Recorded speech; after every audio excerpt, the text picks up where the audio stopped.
Welcome to Rising Parent, your go-to podcast for unlocking your child's full potential. I'm your host, Tim, and Edna and I are here to help you navigate the exciting world of child development. In this episode, our guest speakers will dive deep into Edna's article on the fascinating world of learning styles and explore how to tailor your child's education to their unique needs.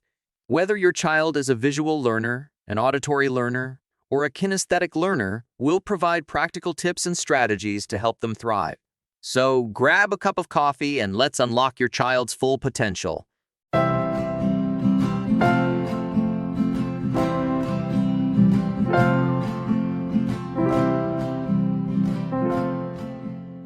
Hey everyone, and welcome back for another deep dive. We love getting into those topics that can really make a difference in our lives, and, well, especially for all the parents and childcare providers listening in today. We're tackling something I bet is always on your minds. Always. How to help our children learn in a way that actually, works for them. Yeah. Not just, the cookie-cutter approach. So we're diving deep into this whole idea of learning styles. And we're lucky enough to be doing that based on a fantastic article by Edna, who's a real expert in child development and education. I mean, she's been doing this for years. Yeah, what I think is so fascinating about her is that it's not just, the academic background. She's also really involved in her community. So she and her partner, Tim, actually co-founded Selfless Outreach, which is a nonprofit mobile food bank. Oh, wow. So they're really, in there working with families and children. They've both been working with children and families for over 20 years. Yeah. So they have this amazing combination of, research and real world experience. That's so cool. It's not your typical, researcher sitting in an ivory tower. Okay, so let's unpack this learning styles thing, because I feel like you hear it everywhere. But what does it actually mean? And why should we as busy parents and caregivers actually care? Right. That's the big question, isn't it? It's not just a buzzword, Understanding learning styles can be a game changer when it comes to supporting the kids in our lives. It's not about intelligence, though. Okay. It's about how we take in and process information, And Edna uses a great analogy in her article. She's like, think about how you learn best. Right. Some people, they love visuals, right? Charts, diagrams, colors. Yeah. Others are all about listening and discussing. And then there are those who have to be moving and doing to get it. Kids are the same way. Oh, I totally get that. I'm a visual person. Wow. If you give me directions, I'll forget them. But show me on a map. Yes. I got it. Exact. So you're saying kids are kind of like that, too. Each kid has their own way. Yeah. And just like adults, there are these categories of learning styles. Yep. So Edna really focuses on three main types in her article: visual, auditory, and kinesthetic. Okay, so break those down for me. What does that actually look like in a kid?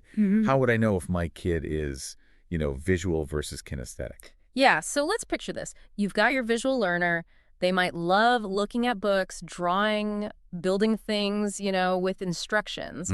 Think about that kid who puts together a complicated Lego set by just looking at the picture. Yeah. They're taking in information through their eyes, and that's how they kind of make sense of the world. Got it. Visual learners? They're the picture people. Yeah. Okay, what about auditory learners? What are their signs? Those are the sound lovers. Okay. They might be really into music or storytelling or even just chatting your ear off. Yeah. They really remember things that they hear, and they learn best through conversations and discussions. So imagine that kid who can belt out a song after hearing it just once or twice. They're processing information through their ears, and that's what works for them. Okay. I can see how that would be helpful to know as a parent if you're trying to teach them something, Maybe talk it through with them, put on a podcast or something.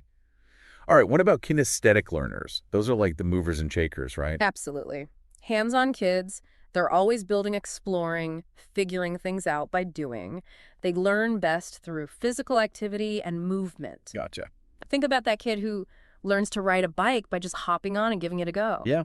They're learning through their body, through that hands-on experience. That's fascinating. Okay, so we've got visual, we've got auditory, and we've got kinesthetic. All right. But I'm guessing most kids aren't just one of these, right? My kid, she loves to draw, but she also loves to dance and sing. Right. Where does she fit in? You've hit on a really important point. Most kids and adults, too, are actually a blend of these different learning styles. Oh, wow. And that's where things get really interesting. How so? What's so interesting about being a blend? Well, it means that while a child might have a dominant style, they can still benefit from incorporating elements of other styles into their learning. Okay. And that's where we as parents and caregivers can make a difference. Okay. I'm starting to see how this could be helpful. But I have to admit, I'm a little overwhelmed. Like, how am I supposed to figure out all these different learning styles and then create some kind of super personalized education plan for my kid? Sounds like a lot. I hear you. And that's exactly what we're going to dive into next. It might sound complicated, but I promise it's not as overwhelming as it seems. Okay, good. Because I'm ready to hear how we actually put this into practice. So, like, how do we figure out our child's learning style? Do we have to take them to some fancy educational psychologist or something? You know, it's funny you should say psychologist because Edna actually talks about that in her article. Really? She says those formal assessments, they aren't always the best way to go. Interesting. She really thinks that the best way to understand your child's learning style is through observation and interaction. Wait, so no fancy tests or questionnaires, just like watching my kid play? Exactly. Think about it. You're already spending so much time with your child. Yeah, You're the expert on them. I guess so. So she suggests paying attention to how they naturally play, how they learn, how they solve problems. Do they gravitate towards books and pictures? Do they love to sing and listen to stories? Are they always on the move, building, experimenting? So, like, if my kid is always building a fort out of pillows and blankets, that means they might be a kinesthetic learner. Bingo. And it's not just what they enjoy, but how they approach things. Okay. So if you're trying to teach them something new, try different things and see what works for them. Okay. Read aloud, build something together, watch a demonstration, see what sparks their interest, what helps them get it. Okay, that makes sense. It's like a little experiment. Exactly. But what about those kids who seem to like a little bit of everything? Are they just extra special? They might be, but remember, most kids are a mix of styles. Okay. And that's totally normal. The key here is to be flexible and patient.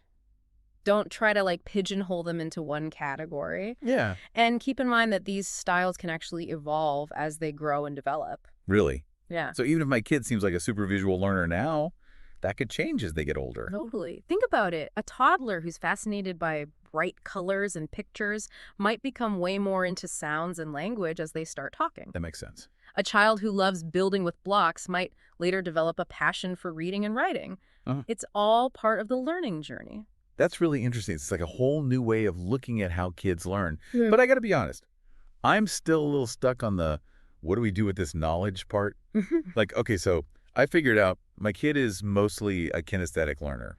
What's next? That's where the magic happens. Edna calls it creating a personalized learning plan. Good. And the first step is setting realistic goals. Right. We're not talking about turning them into mini Einsteins overnight, Right. but setting those goals that match their interests and their learning style. Okay, so if my kid loves dinosaurs and they're a kinesthetic learner, maybe we skip the flashcards and head straight to the museum to see those giant skeletons. Exactly. Or you could build a dinosaur model together or even act out a dinosaur dig in the backyard. Oh, that's fun. You're tapping into their interest and their learning style at the same time. I like it. Okay, I'm starting to get it. What if my kid's interested in something that doesn't naturally lend itself to their learning style? Like, what if my auditory learner wants to learn about, I don't know, architecture? That's a great question. Yeah. And that's where you get to be creative. Okay. So if your auditory learner is fascinated by buildings, maybe you listen to podcasts together about famous architects. Okay. Or you visit buildings and talk about the different architectural styles. Oh, I see. You can even incorporate music into it. Really? Did you know there's actually a whole genre of music called architectural music? No way. I had no idea. Oh. Okay, so we've got goals. We've got activities. Yeah. What else is important when we're creating this personalized learning plan? Edna emphasizes two key things, assessment and adaptation. Okay. So don't just set it and forget it. Right. You got to check in with your child, Yeah. see what's working, what's not, and be willing to adjust that plan as needed. Okay. Because remember, they change, they grow, and their learning needs are going to change too. So it's not about creating this perfect rigid plan. Right. It's more about being flexible and responsive to my child's needs. Exactly. It's like a dance, not a march. You're constantly observing, adjusting, and moving with your child as they learn and grow. I like that analogy. Well, that makes it feel a lot less daunting. But I got to admit, I'm a little skeptical. Does this stuff really work? Like, has Edna actually seen this make a difference in kids' lives? That's a valid question. And Edna, she addresses that in her article. She shares stories of kids who were struggling in traditional learning environments, but they absolutely thrived when their learning style was taken into account. Oh, wow. For example, she talks about this boy who was labeled as disruptive in class because he was always fidgeting and moving around. Oh, yeah, I know that kid. Turns out he was a kinesthetic learner who just needed to move his body to learn. Interesting. Once his teachers started incorporating a movement into his lessons, his engagement and academic performance skyrocketed. Wow, that's incredible. It's amazing how much of a difference just understanding a child's learning style can make. Yeah. But I imagine it takes a lot of effort and commitment from, parents and teachers. It does, but the rewards are worth it. When we help our children learn in a way that truly resonates with them, Yeah. we unlock their potential and ignite their passion for learning. I love that. And that's a gift that will last a lifetime. So it's not just about academics, it's about fostering a love of learning in our kids. Absolutely. It's about helping them become lifelong learners who are curious, engaged, and excited to explore the world around them. This is so inspiring. I'm feeling really motivated to try some of these strategies with my own kids. But I think it's important to acknowledge, every child is different. And what works for one might not work for another. So there's no one-size-fits-all solution here. You're absolutely right. There's no magic formula. It's about observation, experimentation, and being open to adjusting your approach along the way. And remember, it's okay to ask for help. If you're feeling stuck or overwhelmed, reach out to your child's teacher, a learning specialist, or even other parents who have been through this. That's great advice. It's a journey, not a destination. You got it. And it's a journey that's filled with incredible discoveries, both for you and your child. And speaking of discoveries, are you ready for a few more insights from Edna? You bet, I'm all ears. What else did Edna have to say about supporting our kids' learning? Well, one of the things that really resonated with me was Edna's emphasis on the importance of including the child in the process. Oh, interesting. Like really making them a part of creating that learning plan. Okay. Because when kids feel like they have a voice and a choice in how they learn, it can make a huge difference. That makes sense. It's like giving them ownership over their own education. Exactly. And it can boost their motivation, their engagement, and even their self-esteem. You know, they feel heard and respected. I love that.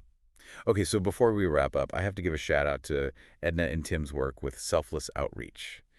I checked out their website, selflessoutreach.org. Yes. And wow, the work they're doing to fight food insecurity is amazing. It's really inspiring. They're making such a difference in their community, and it shows that, they're not just passionate about education, they're passionate about supporting families. Absolutely. Okay. So to wrap up this deep dive into learning styles, I have to say this has been so eye-opening.